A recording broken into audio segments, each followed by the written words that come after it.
Right. So, first video on the YouTube channel. It's exciting. It looks a little different.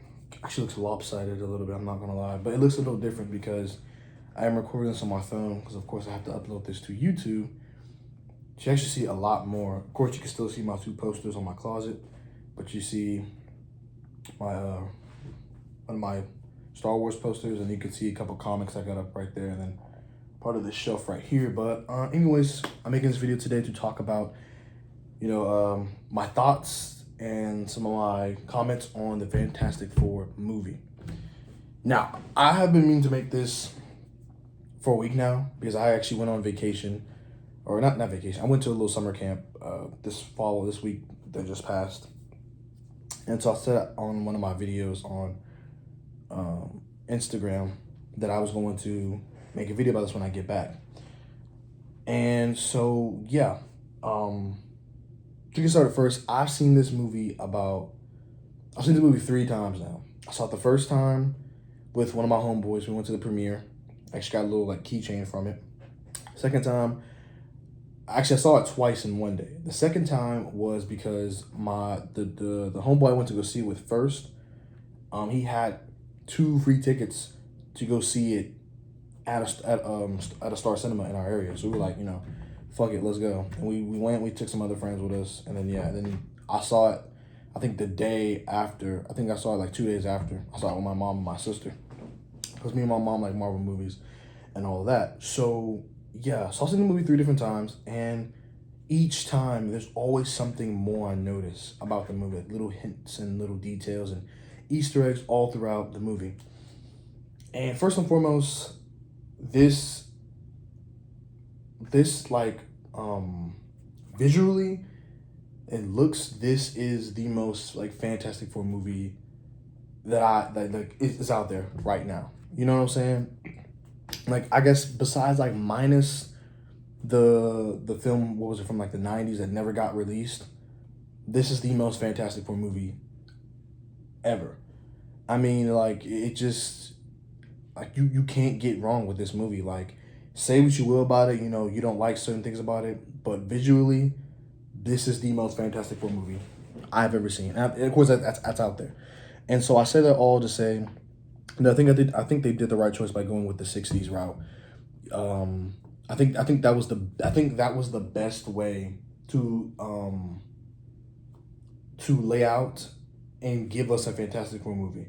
Because when Marvel originally announced that we were getting a F4 movie, the logo on it was actually a lot it looked a lot like it was what's the word, it was going to be in the main MCU universe, and it looked like it was going to be really modern, because when they revealed it, all they revealed was the F, and it looked real modern. But then as months and a year passed by or whatever, I think actually a couple of years, it changed, and of course we got what we got now. And I think they did the right. I think going through the '60s route, because the whole origins of the Fantastic Four are rooted in the '60s. I think that was the best choice. I think a lot of the actors did really good, well on their characters, and I just love the movie, bro. I can't wait till it comes on Disney Plus, so I can watch it more. Now, to start off, I want to talk about the characters, the Fantastic Four members separately. So, for Mr. Fantastic, I think Pedro did a really good job at portraying that really awkward, socially awkward side of Reed. Because if you know anything about Reed Richards from the comics, or you read any F4 comics, Reed is he's a good leader. He's a good superhero. Of course, one of the smartest people on the earth. But he's awkward. He's hella awkward. He doesn't seem to always know the line between when it's time to really, you see it a lot with him with Franklin in the comics. He doesn't really know the line between being a father and being that superhero leader. He kind of blurs them together, and you can kind of see that in a way in the movie. Not so much because Franklin isn't, he's an older, he isn't expressing, he isn't showing off his powers or anything like that, because he is young. I mean, he does at the end of the movie. He does at the end of the movie, of course, when he resurrects Sue, right after she pushes Galactus through the portal.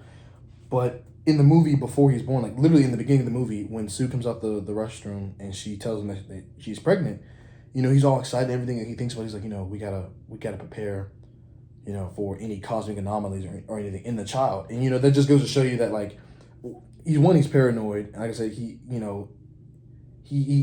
takes everything, that he knows, and tries to always find a way to fix something, which sometimes doesn't need fixing, or he's so worried about things that he shouldn't even need to be worried about. Like through like the first half of the movie, he's worried about some type of cosmic anomaly happening with Franklin, because of course they're cosmic anomalies, with the whole cosmic storm that hit them in space.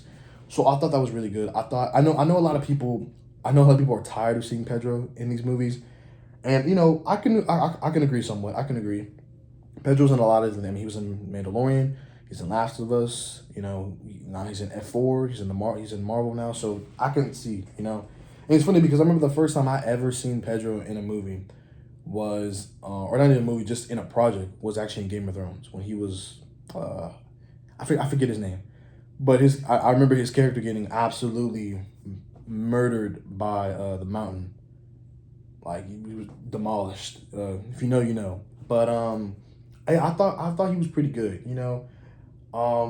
If I had to compare him to the other versions of Reed Richards, I would say honestly, he's probably the best. You look at I forget these actors' names sometimes. You look at what's his name from the 2000s Fantastic Four movies. I think he was a really good Reed too. I think him and Pedro are like right up there. They both did really good jobs at portraying the versions of Reed that they were portraying, which almost were really like neck and neck and similar. And then you look at Miles Teller's Reed Richards. I thought he was really good too. I thought he really did nail that awkward side of Reed. But I think Pedro just kind of hit it, because like you look at Miles Teller's version and the Fantastic Four movie, we didn't really get to see them be the Fantastic Four until the end of the movie when they the little famous line, "No, say that again," that everyone raves about online and everything. So I think that to a certain extent that Pedro was a better Reed. Then I want to talk about Sue Storm. So I think Sue Storm was one of the best parts of the film, and going right into it, comparing her to the other Sue Storms, she was the best Sue Storm out of all of them, out of every single one. I can't say much on the '90s one that wasn't released because I think you can actually find it on YouTube. But I have to actually look into that. But yeah, no, she was definitely the best Sue Storm at all. Like, she really hit that '60s Jack Kirby Sue Storm that we all know so well from way back then, like when they first appeared. She just hit like Vanessa Kirby really did hit the mark. I remember online people saying that they really think she was gonna really do good as Sue, but no, she definitely hit it. She did just everything down from her mannerisms to the way she acted, like especially her speech scene where she comes down from the Baxter Building and speaking to the people, on her world. She's telling them, I won't trade my child for this world, but I won't trade this world for my child. Like that whole speech is it just emanated the energy of Sue Storms, of the Invisible Woman. Vanessa Kirby was awesome. Then I'll move on to The Thing. I thought Eben Voss Makarat. I thought he was fantastic as The Thing. And speaking of The Thing, I guess I'll go ahead and do Johnny as well. Their chemistry in the movie, bro, it was phenomenal. Like, it was great because I really loved Chris Evans, Human Torch, and what's his name's thing in the 2000 Fantastic Four movies. I thought their chemistry was really good, but they didn't have much of like that kind of like bickering and like messing around. Like, how Johnny usually messes with, Ben and like gets under his skin and talks about him. They didn't have much of that because, this was so far into them already being the Fantastic Four. As for all the other Fantastic Four movies, they're all origin stories, in a way. And this one, it's kind of the same thing with James Gunn's new Superman movie. Since we know that origin story so well, they move past it. We don't really need to see that. You know how it goes. You know how the story is, right? it's the same thing with the new Fantastic Four movie. We already know the origin, so they're so far into it. So he doesn't really give him as much, heat about him being the Thing as he does in all the other ones. But I thought their whole chemistry, like their whole like best friend chemistry was just so good. Like I just loved it. Like the scene where Johnny is reaching into the cereal box and he pulls out a little figure of him and he's like holding up to it. And he's like flame on, and then Ben grabs it, Christian like flame off, and then blows the debris from the figure. I loved it. Like I loved the little back and forths they had here and there throughout the movie. I thought he was good at like back to the Thing. I thought he was good as the Thing. Appearance wise, I thought he was the best looking Thing that we've gotten. People, I actually saw a post earlier that was talking about who do you think's better, the Thing from the 2000 movies or the Thing from the new F4 movie. And I thought they were both good in their own right, but for what the movie was, for the setting of the new Fantastic Four movie, that was definitely like that's the Thing. Like you can't get any better than that. Like say what you want to say, you liked it, you didn't like it, whatever. You can't get any better than that. So, and the CGI on him was great. I loved how every time he walked, you could hear, or not even walk, like he would just be sitting there, and every time he moved, you could hear like all the rocks on him and stuff moving. Like I loved all of that. Right. Moving on to Johnny Storm. I loved Joseph Quinn as Johnny Storm. And I remember when he first got cast as Johnny Storm, a lot of people, pretty much damn near the whole internet was on this man's ass about how he was going to be terrible. Like they didn't want him and that all stemmed from his performance, or not his performance, because his performance was good in Stranger Things, but it was his character as what was his name, was Eddie or Ed? I'm not gonna actually remember. It's been a while since I've seen that season.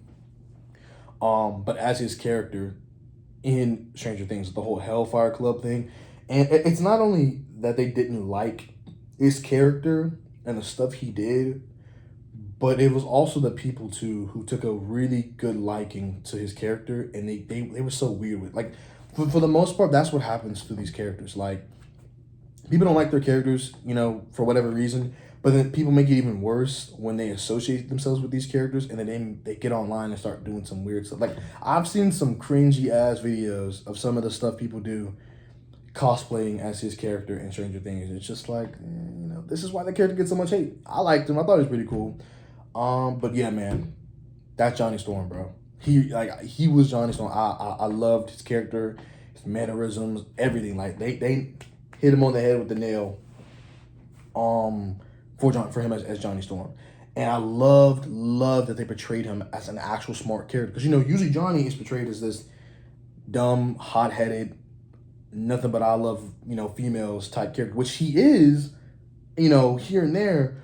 But the movie does a really good job of showing you a Johnny that can be sometimes hot-headed, not always some ways thinking straight, and loves the females.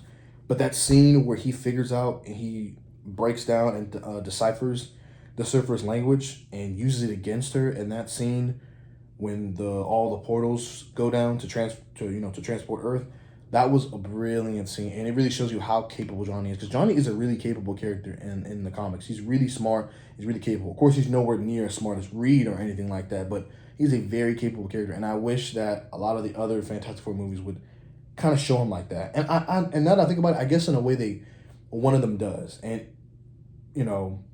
surprisingly, it is the 2014 Fantastic Four movie. Like, I mean, you see it when he gets recruited by his dad to come back after his accident in that movie, when he not really an accident, he just crashes the car into a pole, he swerves, but he comes back and he's doing all this stuff on the computer in the lab. Like it kind of does show you, but not in the way this movie does. You know what I mean? But yeah, I love Johnny. I love Joseph Quinn as Johnny, and I think a lot of other people do now too. And I'm glad that people gave him his character, his take on Johnny a chance, because that was pretty spot on. Now moving on to some other things about the movies. I want to talk about real quick some of the stuff that they cut, because I don't know if you know, or you can probably just tell from watching the movie, that they cut a lot of stuff from the movie. One big one being the thing with what's his name's character as Red Ghost. They completely cut his character. The only thing we got of Red Ghost was in the montage in the beginning of the movie when what's his name was introducing the Fantastic Four, after like an anniversary special for like, for like, what was, I think it was 4 years of the Fantastic Four, and it was Reed like, swinging back and kicking Red Ghost's ape off into the ocean. That was it. The Red Ghost, because remember in like the first trailer we saw him emerging from the shadows, like that was it in the trailer that we got, right? But like literally, Reed fighting the ape was literally the only thing we got. And like they cut that, they cut the scene where it's Sue and Ben on the couch at night. They cut that. They also cut what else did they cut? They cut the scene where it's like dark. I think it's like nighttime in the city, and they get out the car and they're looking up at the sky. They cut that part. There were some other parts they cut too, but it's like they cut so much of it, and it kind of felt. I'm not gonna lie. There were some parts where it felt like it was missing a couple. Like it was missing something.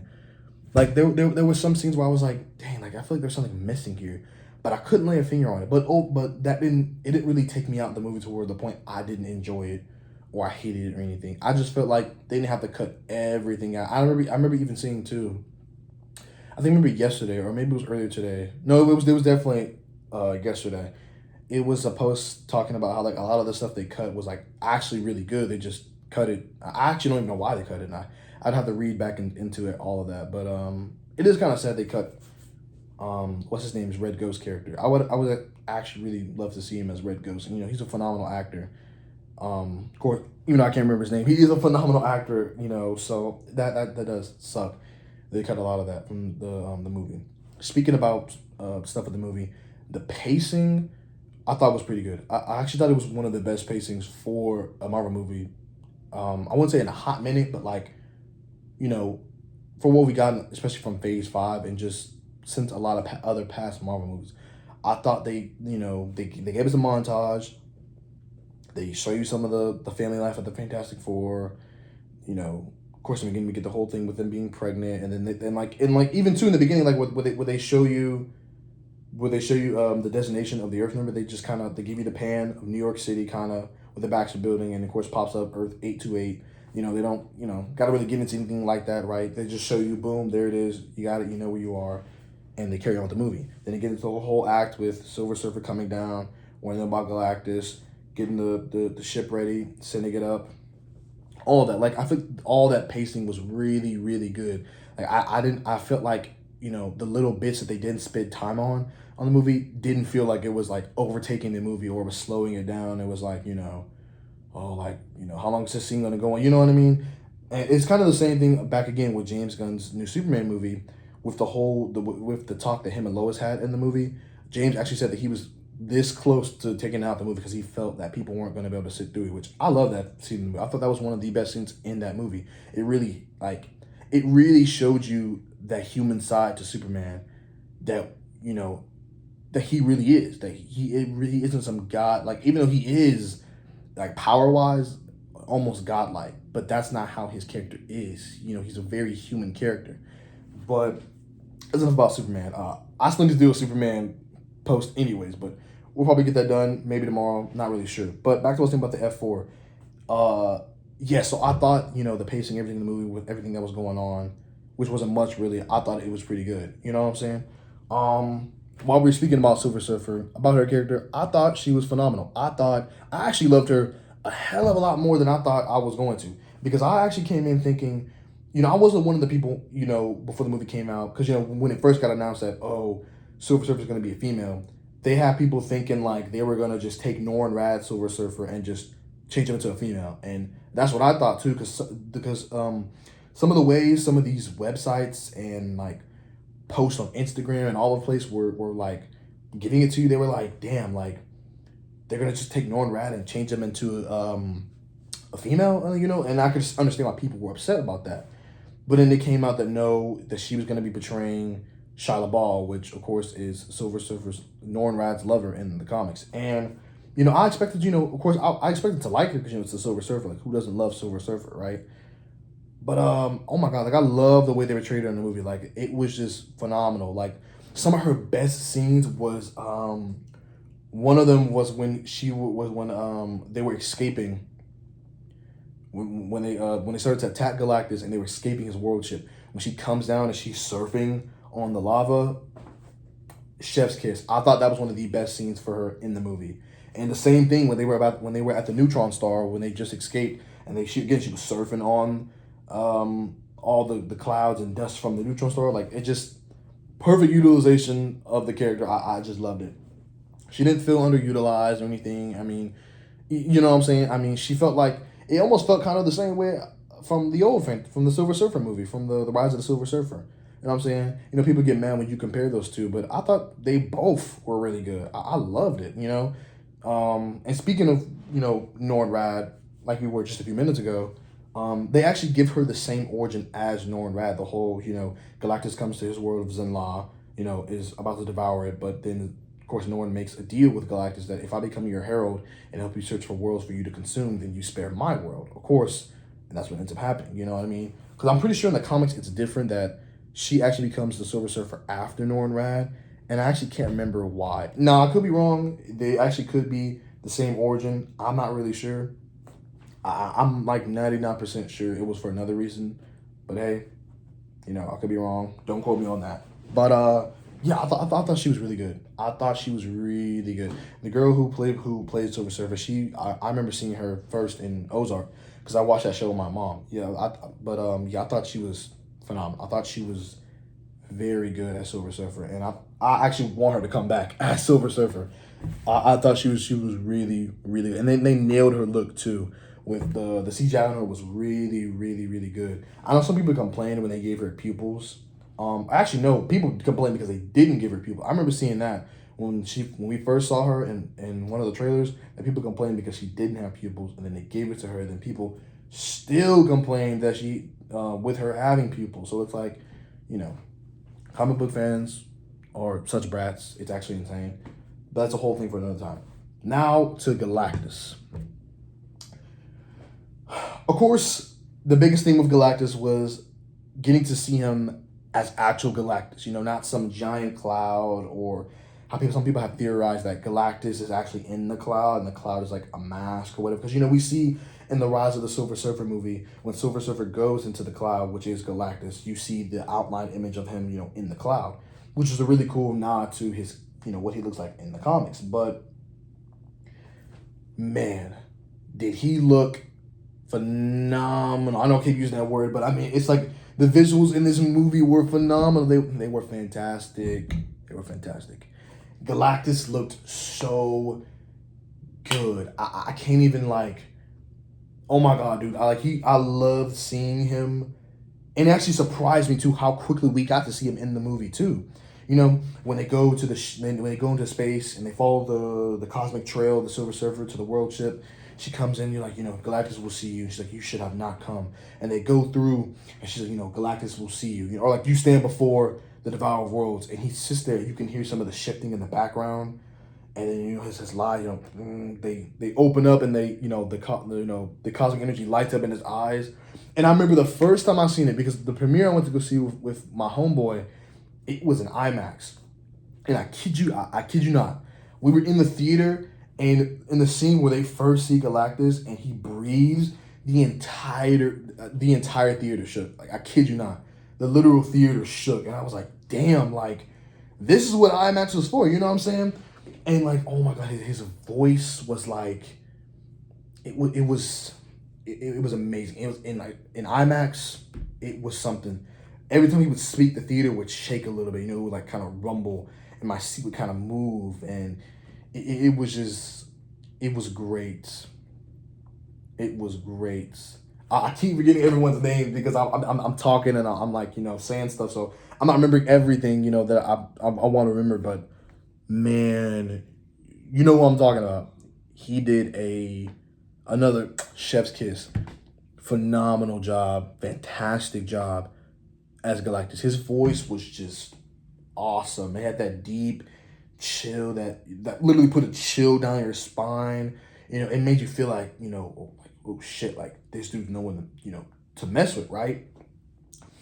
And speaking on that, that's where it kind of falls off for Galactus, because he he felt imposing. Like when they first saw Galactus on the world ship, he felt imposing. He looked imposing. He sounded imposing. Like he sounded like he could just end you with just the twitch of a finger. You know, kind of how he did when Surfer comes back and she's like, he's just a child, and he lifts his finger and kind of his hand and lifts her up. Like he felt he just and you were gone. Then that's where my issues kind of come in with Galactus, because he comes in, he's on the world ship, he's slowly going and all, he's kind of on the ship. He finally gets to Earth.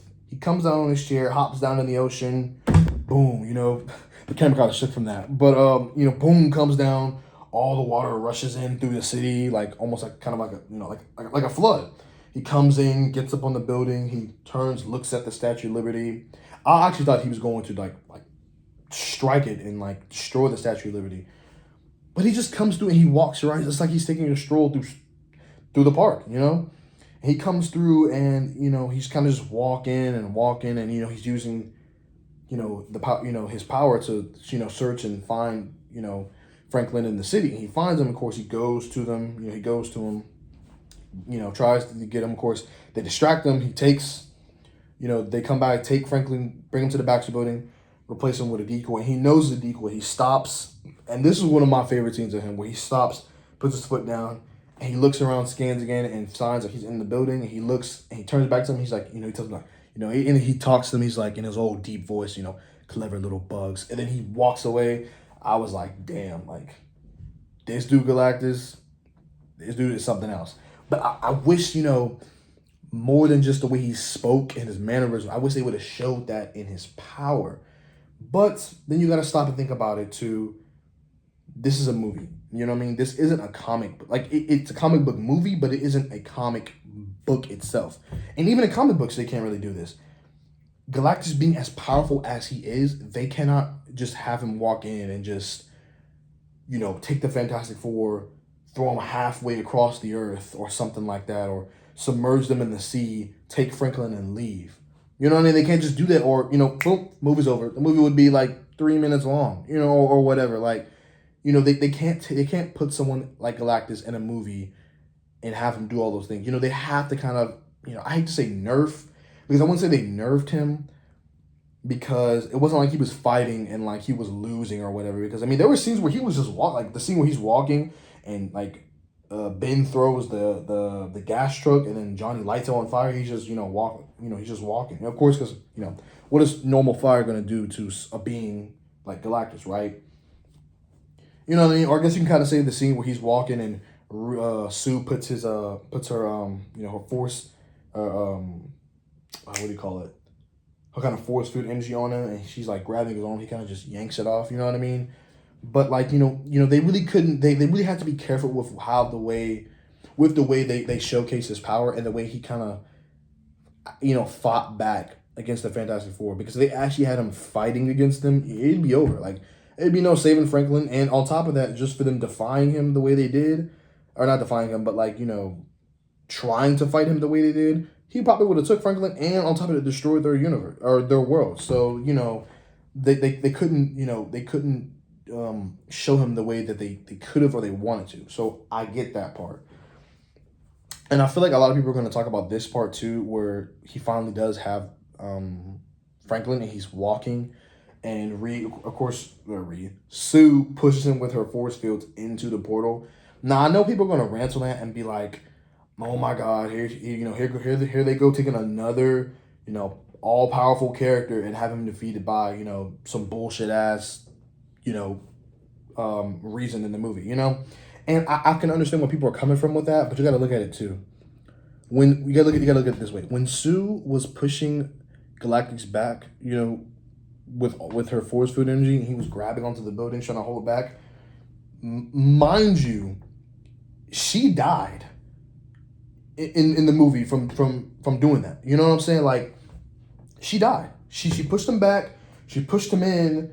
He was in there, but he came back out and was almost about to come back out. But of course, Johnny, he's like, tell Franklin Uncle Johnny loves him. Flies, about to push him back in.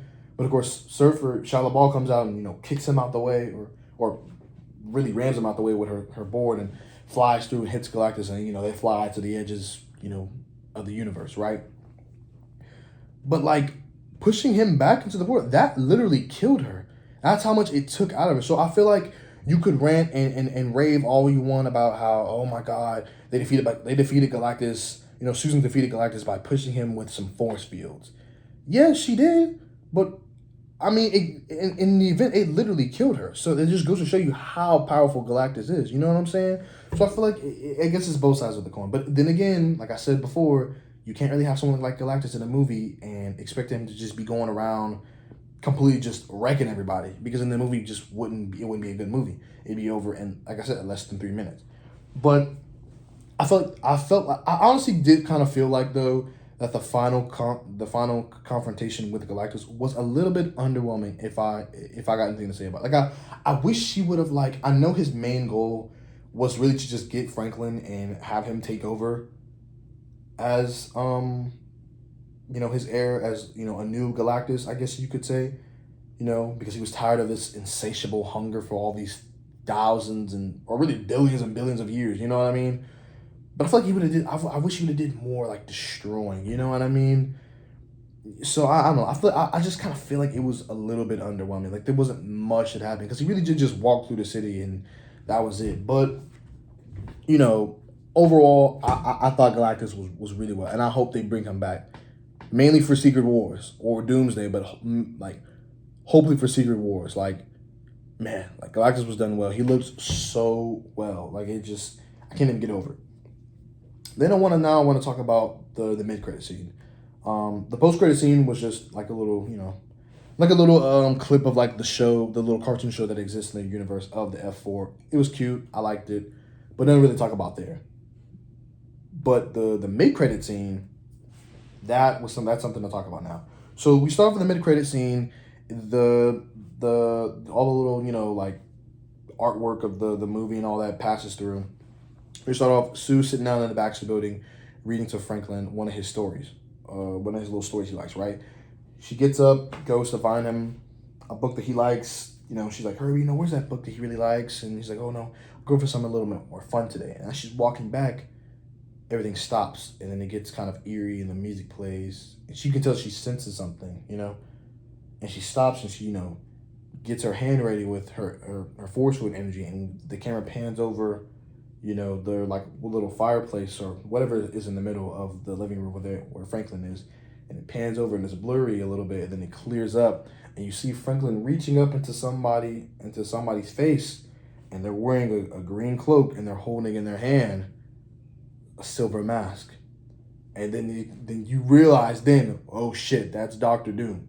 But of course you probably realized before you saw the mask, when you saw that green show up, you were like, oh shit, it's Doctor Doom. I know me and my homeboy, when we saw that, because we saw it 2 times.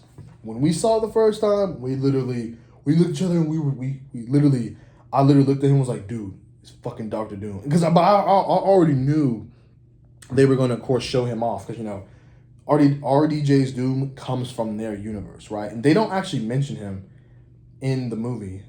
They do have some hints to him and some Easter eggs. In the scene where they're having the committee with all the different countries and stuff, it pans over to a country with an empty seat, and on the plaque says Latveria, which of course is where Doom is from. But yeah, so far the cloak looks great, the mask looks great. I can't wait to see where this carries us on to for Doomsday. One thing I do want to finish this video off with saying is the whole ending of the movie with the world still being intact, because the way I thought it was going to end was that, because we knew they were going to be in Doomsday, before we got any trailers. I thought that from the trailers too, that the movie was going to end as in their world was destroyed. Galactus actually did destroy it, and with nowhere else to go, in the trailers we see Reed on the chalkboard writing stuff down in equations. I'm thinking he's writing down an equation to figure out how to hop universe or whatever, right? And I'm thinking that they're going to use the bridge or something like that, or the ship to travel to another universe, but they didn't, right? Their world wasn't destroyed, it was saved. Galactus was sent to the edges of the universe, right? That's what I thought was going to happen. And I even more thought that was going to happen too with the post-credit scene we got for Thunderbolts, where, the the new Avengers, they bring up the heads up display of space, and it's the F4 ship coming down to Earth, right? So I'm thinking that was going to happen. But I think in Doomsday that someone is either going to like come visit Earth 828, their universe, or we're going to get like a quick shot in their universe, and it's going to be like an incursion happening, and it's going to be their universe, and, you know, most likely the the 616 universe colliding together.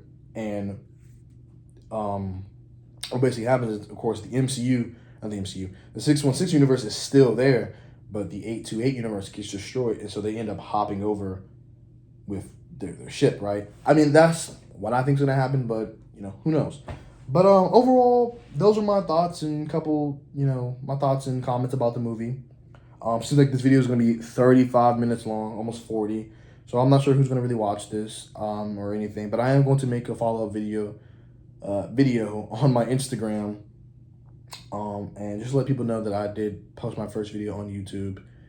And yeah, there were a couple more things I do want to touch on, but this video is already long as it is, and this is my first YouTube video, so I want to like really get everything out and all my thoughts and stuff like that. But honestly, yeah, if there's anything else you guys want me to talk about the Fantastic Four movie or anything else on the channel, just, you know, comment down below and let me know. You know, for whoever watches this, you know, I'm not really sure, to be honest.